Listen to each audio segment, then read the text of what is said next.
The first part of this week's Parsha is one of the most troubling from the perspective of the perceived conflict between science and Torah.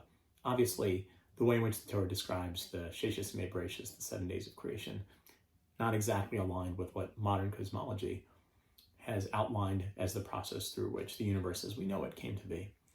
How are we to understand this? How are we to deal with this perceived conflict?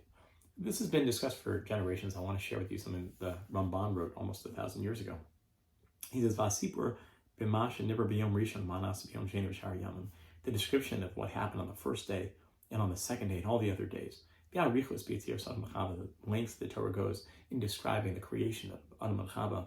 Kol zeh lo yuvon bein hashleim and haksuvim. It can't possibly be understood properly just from the psukim. So the Ramban already is outlining that the Torah isn't coming to teach us scientific truths. And of course, it makes sense that way because after all, the Torah is Torah's time. It's instructions for living. It's here to teach us lessons about life, not science. So what lesson could the Torah possibly be teaching us? I want to share with you an approach that I learned some years ago and I've always found quite meaningful. It seems the Torah is trying to describe how it is that humanity got to the top of the heap. What is so distinctive about humanity? Is it simply that we've split the atom, we sent a rover to Mars, we came up with Amazon Prime Day, perfected the mocha latte? Or is there something else that we should be focused on what is most unique about humanity? So if you go to the very beginning of the story of creation and you look at a certain perspective, you can see how it carries all the way from the beginning to the end. And that's the perspective of going from less separate to more separate. We begin with the creation of light. And of course, without light, nothing appears separate. It's all just one black mess. But light makes the perception of separate things possible. And then we have the separation of regions. The waters below to the watery blue sky above. We have the separation of the dry land from the water. And then we have the separation of things within a region, within dry land. Plants, grasses, trees, fruit, which are so distinct that they can separate themselves from the tree itself and even create a seed that allows for a new plant. But even those will always stay where they are. The regions, the map is the way it is. You plant a tree, it'll be the rest of its tree life.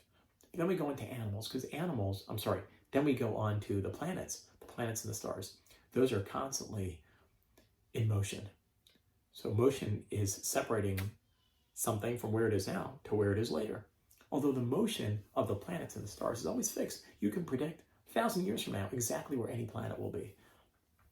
Very, very fixed patterns. When it comes to animals, though, the next stage, you have beings that separate themselves in irregular ways. You leave the gate open and a dog can get out. Who knows where it will wind up? But at the same time, they follow fairly fixed, instinctive patterns. The dog's going to go for the bone. You might be able to train a seal to do all kinds of wild tricks, but ultimately it's going to go for the fish, and that's what it's working for. The only being that can truly separate itself in wild and distinctive and completely unique ways is the human being.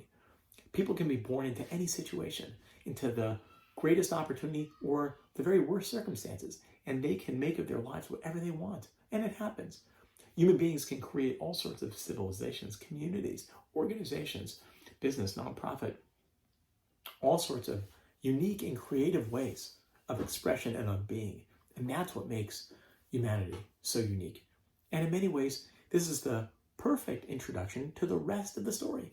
Noah separates himself from the debauchery of the rest of his generation.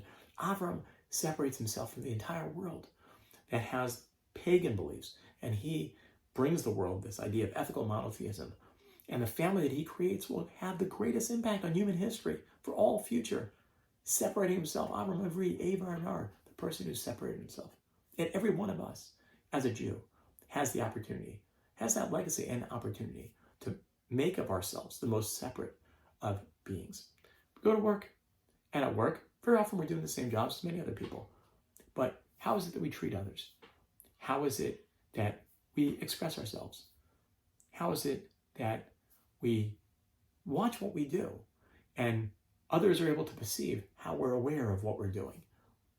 We have families. We have homes. Is our home a place which is distinctive? Is our home a place of of Kedusha, of distinctive uniqueness, the way in which we relate to our spouses, the way in which we raise our children and invest in them? Is there something special and unique and different about how we do those? And in terms of the mitzvos, the Torah, the tefillah, do we just go to shul and say the words like everybody else? Or do we take a moment to separate ourselves and say, what is this here? I have an opportunity to connect with the infinite source of everything. And I separate myself from just saying the words and take myself, transport myself into a place of absolute uniqueness, absolute connection. This is the challenge the Torah is throwing down for us at the very beginning. How are you going to be unique? How is your life going to be something that is separate and distinct from everybody else that's lived before? And how are you going to choose your own unique path? What's the path that you're going to take? The Torah is going to give us the instructions, but the choice of whether we're willing to do that and in what way, that is up to us. Wish us all, beginning this new year, tremendous hatzlacha in being able to find our uniqueness and truly building the most unique year. Thank you so much for this opportunity. I want to wish you a fantastic Shabbos.